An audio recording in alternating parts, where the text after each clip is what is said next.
माँ शब्द ही काफ़ी है। एक गांव में एक विधवा अंधी औरत रहती थी।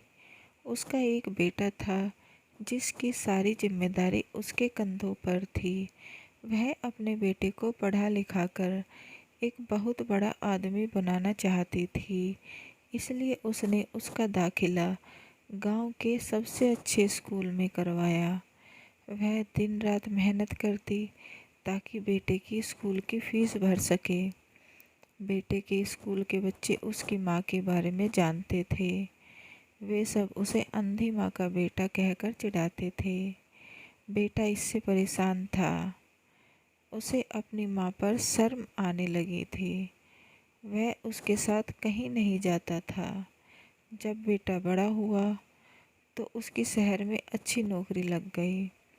उसने अपनी माँ से वादा किया कि शहर में घर लेकर वह उसे अपने पास बुलाएगा।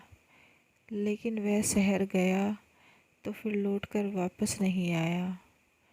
उसकी अंधी माँ उसका इंतज़ार करती रही। कई महीने बीत गए, बेटे की कोई खबर नहीं आई।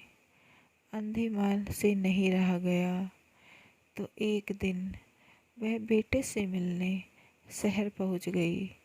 पूछते पूछते वह बेटे के दफ्तर पहुंची। वहाँ सिक्योरिटी गार्ड ने उसे रोक दिया।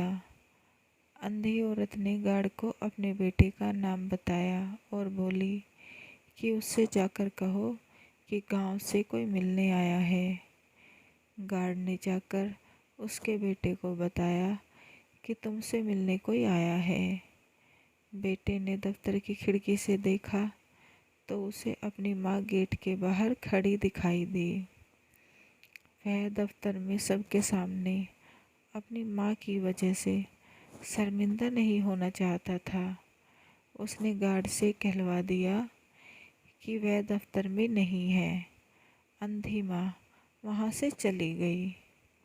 शाम को वह बेटा दफ्तर से घर जाने के लिए निकला तो देखा रास्ते में एक जगह बहुत भीड़ जमा थी। वह अपनी गाड़ी रोककर भीड़ के पास पहुंचा तो देखा बीच सड़क में उसकी माँ मृत पड़ी थी।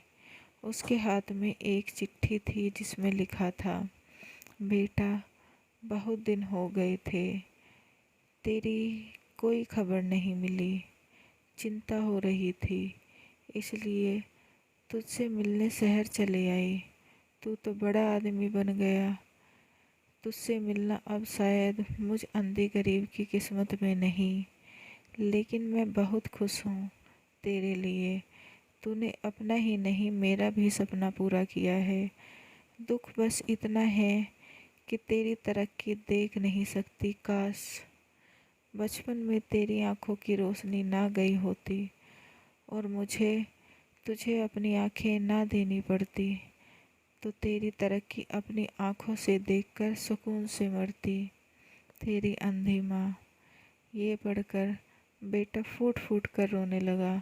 जिस अंधी माँ पर उसे शर्म आती थी, उसने उसके लिए कितना बड़ा बलिदान दिया था। वह इतना शर्मिंदा हुआ और जिंदगी भर खुद को माफ़ नहीं कर पाया।